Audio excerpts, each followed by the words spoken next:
lagi dengan kami. Pada kesempatan ini kami akan membahas salah satu dokumen gereja, ajaran gereja terkait dengan sarana komunikasi. Saya akan ditemani oleh kedua saudara dalam mendalami dokumen ini terkait dengan ajaran gereja tentang komunikasi.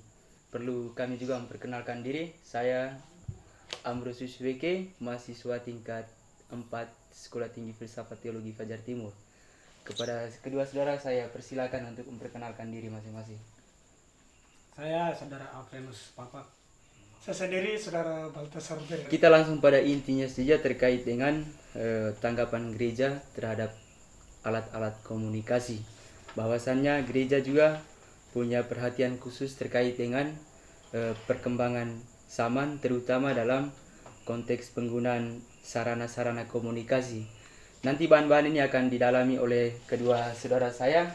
Oleh karena itu, waktu dan kesempatan saya persilakan kepada kedua saudara untuk memberi gambaran bagaimana gereja membicarakan terkait dengan sarana-sarana komunikasi ini. Kepada saudara berdua saya persilakan. Terima kasih atas kesempatan yang diberikan. Tentu dengan adanya dekret inter mirifica ini, terlebih dahulu gereja telah melihat begitu berkembangnya media komunikasi sosial di tengah-tengah dunia. Dan media itu pun masuk dalam kehidupan ranah keagamaan. Oleh karena itu, Gereja Katolik menanggapinya dengan sangat serius, positif untuk dalam menggunakan media itu. Sehingga dekret inter mirifica ini diresmikan oleh Paulus VI pada tanggal 4 Desember tahun 1963.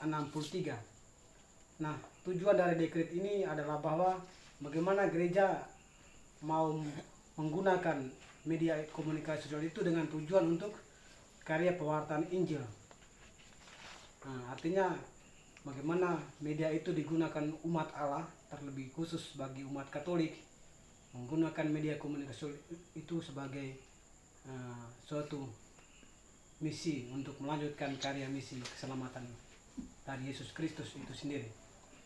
Ya, mungkin saudara Balta bisa menambahkan, saya persilakan. Baik, dalam dekret ini juga dalam penggunaan sarana-sarana komunikasi juga di situ termuat ada hukum-hukum, ada etika dalam berkomunikasi, dalam menggunakan sarana komunikasi. Hal-hal itu supaya orang tidak menggunakan sarana komunikasi dengan semaunya saja. Orang tidak memposting sesuatu yang sifatnya hoax, yang mempengaruhi pemikiran-pemikiran orang lain. Orang-orang muda di zaman ini, di zaman milenial ini, tidak menggunakan media komunikasi sesuka hatinya. Oleh karena itu, ada hukum moral, juga ada hukum yang mengatur hak-hak orang-orang yang memuat berita atau memposting sesuatu. Semua itu masuk dalam hukum, dan Gereja Katolik juga mengakui itu bahwa perlu adanya hal-hal itu, misalnya hukum moral, etika dalam berkomunikasi, sehingga orang tidak salah kaprah saja untuk menggunakan sarana-sarana komunikasi. Terima kasih kedua saudara sudah sampaikan sedikit terkait dengan sejarahnya dekret ini, respon gereja terhadap media komunikasi. Tadi saudara-saudara juga sudah katakan latar belakang yang menimbulkan munculnya ajaran ini.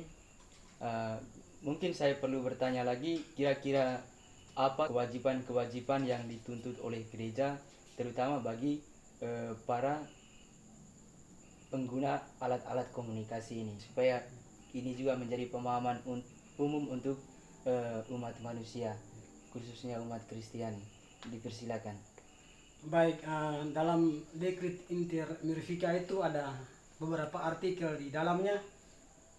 Nah, berhubung dengan pertanyaan dari saudara Rosi, bahwa dalam artikel pertama dikatakan bahwa gereja wajib menggunakan media itu dengan tujuan untuk memberikan misi karya keselamatan Allah. Dan dilanjutkan dalam artikel ketiga, gereja juga menegaskan bahwa semua umat Allah dalam menggunakan media komunikasi sosial itu dengan tujuan untuk mengikuti Kristus dan menghayatinya melalui sarana-sarana media itu, dengan tujuan bahwa dengan menggunakan media itu tidak menimbulkan perselisihan, permusuhan atau pertikaian di dalamnya, tetapi bagaimana dengan menggunakan media itu setiap umat Allah akan mengalami kedamaian. Oke, terima kasih banyak. Salah satu menarik juga dari dokumen ini adalah dia punya perhatian khusus juga terkait dengan orang muda. Orang muda yang sungguh-sungguh merupakan orang yang terlibat aktif dalam penggunaan media. Maka di sini juga ada disinggung terkait dengan orang muda. Nah, kira-kira bagaimana dekrit ini mau menghimbau kepada orang muda terutama dalam penggunaan media komunikasi? Ya baik, tentunya yang bisa dibuat oleh pihak gereja bahwa terlebih mereka yang menggunakan media itu dikatakan sebagai komunikator.